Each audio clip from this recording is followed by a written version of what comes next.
देशांमध्ये सुमारे 40 दिवस चाललेल्या या संघर्षाच्या नंतर अखेर आज अमेरिका आणि इराणमध्ये युद्धविरामाची घोषणा झाली आहे आणि या घोषणेच्या नंतर भारताकडून देखील अर्थातच या युद्धविरामाचं स्वागत करण्यात आलंय।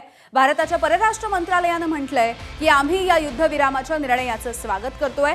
तसंच या युद्धविरामामुळे पश्चिम आशियामध्ये शांतता प्रस्थापित होईल अशी आशा अपेक्षा देखील भारताने व्यक्त केली आहे। हा संघर्ष लवकरात लवकर संपावा यासाठी तणाव कमी करणं, परस्परांमध्ये संवाद साधणं आणि मुत्सद्देगिरी आवश्यक असल्याची भूमिका भारताने सातत्याने मांडली आहे।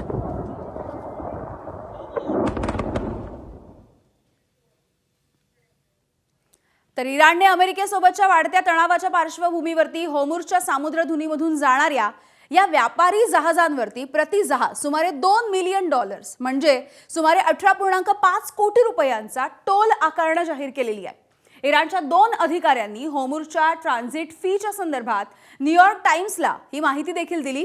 होर्मुझमधून मिळणारी ही रक्कम इराण आणि ओमान हे देश वाटूनही घेणार आहेत।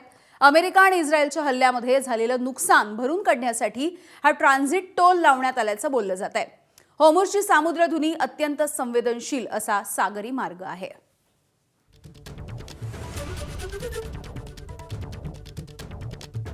तर अमेरिका आणि इराण यांच्यामधल्या युद्धविरामामुळे जागतिक बाजारामध्ये कच्च्या तेलाचे दर हे आता 20% खाली आलेले आहेत। त्यामुळे $114 पर्यंत गेलेले कच्च्या तेलाचे दर आता $96 पर्यंत खाली उतरलेत। युद्ध सुरू होण्यापूर्वी जागतिक बाजारामध्ये कच्च्या तेलाचे दर हे प्रति बॅरल $70 इतके होते। होर्मुझची सामुद्रधुनी पुन्हा एकदा खुली करण्याच्या करारावरती स्वाक्षरी झाली आणि यानंतर आंतरराष्ट्रीय बाजारपेठेमध्ये कच्च्या तेलाच्या किमतीत ऐतिहासिक घसरण ही नोंदवली गेली आहे। विश्लेषकांचं म्हणणं आहे की सध्या जो दिलासा दिसतोय तो जास्त काळ टिकणार नाही।